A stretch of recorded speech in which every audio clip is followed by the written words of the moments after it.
Hello, everyone. My name is Alyssa Benelfi Ramos. I use she, hers pronouns. I'm the Chief of Policy at the Black Economic Council of Massachusetts, or BECMA for short. We do statewide advocacy related to the racial wealth gap. I'm excited to nerd out about a real public health issue that I'm very concerned about and also share some information folks might have not known. So this map, as you see, is showing the concentration annually of PM 2.5. And you'll see it's near all these major cities, the Boston area, Greater Boston, Lowell, Brockton, New Bedford, Worcester, Springfield. And the lines that you see on this map are the average truck traffic. So it makes sense that we have truck routes that are going directly into major cities. But as you see, that's creating a high level of pollution in specific communities. And so part of what I want to do today is kind of unpack why these truck routes and major roadways are near and in cities and near communities of color and how that impacts the health of residents in those areas. So this is a map of Greater Boston. It's kind of been modernized to show what the city looked like in the past and what it looks like now. And what I want to say about this is we all don't experience the harms of these pollutants the same. And we don't experience this equally. And this is because of historic policies like redlining and highway placement. Communities of color are far more likely to live next to high traffic corridors and bus depots. It actually goes back to how these communities were mapped out in the 1930s. Boston, along with most major cities, a lot of major cities, had been literally mapped out by the Federal Home Owners Loan Corporation, who categorized neighborhoods by investment desirability based largely on race and also immigration patterns. So this practice was called redlining and literally graded neighborhoods by color, like took a red pen marker on the map. And neighborhoods that were red and yellow were deemed undesirable, hazardous, and declining, while blue and green were the best and desirable. And obviously, this was by racial lines. And before I move on, I just want to say I live in Boston now. And I used to live in Boston in a different neighborhood. I lived in Eastie, which is in the top right-hand corner of this map. It's that kind of red jutting out area in the top right-hand corner. And when I lived in Eastie, I could see the airport from my bedroom window, and I can feel the vibration from the planes as they were coming into land. If I left my apartment and drove down the street and made a left and made a right, that was the ramp to get on 93 to like go towards the tunnel to come into Boston.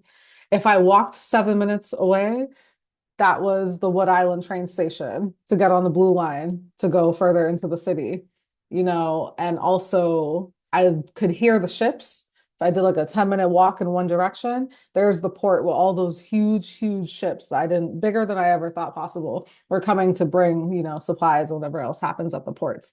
So to think about that level of exposure to so many different things is folks' reality. And East Boston is a community that has a lot of immigrants from Hispanic countries, Latin America, Central America, South America, as well as, Black people and European immigrants. There's just a lot of immigrants of different backgrounds there. And so think about just kind of what that looks like for all of that to be centered in one neighborhood. Not every neighborhood's like that, but just wanted to give a personal example of what it looks like to experience many pollutants at once. So in addition to redlining, I also want to speak a little bit more about the creation of highways starting in the mid 1950s and onward. Highways here and around the country and in Massachusetts were a strategy used to prevent integration.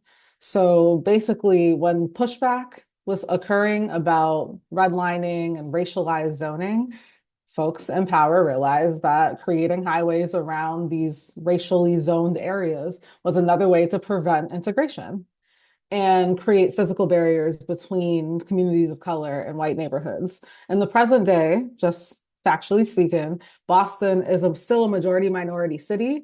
And these communities that you see were red are still areas where most communities of color and immigrants currently live.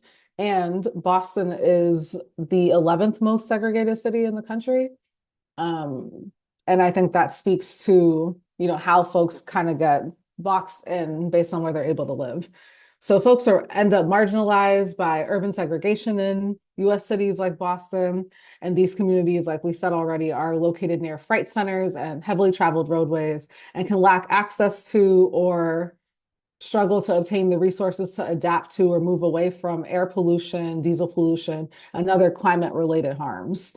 These same communities also experience systemic inequities, meaning that they're facing higher rates of asthma, diabetes, heart disease. So pollution makes existing health problems worse.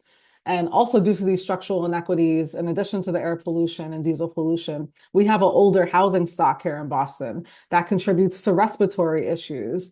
You know, folks have lower wealth and income. We have a stark racial wealth gap here in Massachusetts. That's the work that my organization tries to address. We have food deserts and food swamps and food apartheid. Please look up those terms if they're newer to you. We have less access to quality medical care. If you are a person of color living in Boston, and that might be surprising to folks, like, no, we have the best hospitals. Doesn't mean all the folks who live here, communities of color and immigrants, are able to access that level of care. And folks are dealing with toxic and chronic stress that has an impact on the body. These communities often have less green space, less tree cover, fewer recreational spaces, you know, and less built environment. And there are safety considerations there as well. So to kind of wrap up this piece of me nerding out about the social determinants of health, the result is a life expectancy gap. So in Boston, some neighborhoods of color have lifespans 20 to 30 years shorter than the wealthier, whiter neighborhoods. And there's a whole example about Mass Ave, one side of Mass Ave. Folks are living 30 years longer on the Back Bay side than on the Roxbury side and further down. And vehicle pollution is a part of that story. I would even argue a major part that often gets overlooked. So these are just some headlines. Feel welcome to kind of skim at them while I read. They're all from the last couple of years. And I'm going to read a quote from a study real quick and then kind of close this out because I'm coming up on my time. Analysis of the emission from cars, SUVs, trucks, and buses show that exposure to harmful particulate matter air pollution is inequitable. And this is a United States study. So Asian Americans on average are exposed to 34% higher PM 2.5 concentrations than the average person in the US. Black people experience concentrations 24% higher than average. Latinos have 23% higher exposure than the US population as a whole. White people have average exposure that's 14% lower than average for the nation. That means on average, Asian Americans and Black people are exposed to PM 2.5 pollution that's 56 and 44% higher, respectively, than white people. So electrification is not just about cleaner technology, it's about health and it's about justice. EVs, as we know, don't have like tailpipe emissions, meaning immediate improvements in neighborhood air quality, where people live, where they work, where they play, where they worship, where they go to school. By reducing exposure to the most overburdened communities, electrification can help to close life expectancy gaps, health gaps, prevent hospitalizations, and overall just extend folks' lives. They could live long and healthy. More must be done to increase access to EVs and access to charging stations to ensure that this doesn't only benefit whiter and wealthier communities. So in short, and to kind of wrap this up, transitioning away from gas and diesel is one of the most direct ways to improve public health and to address inequities. Thank you.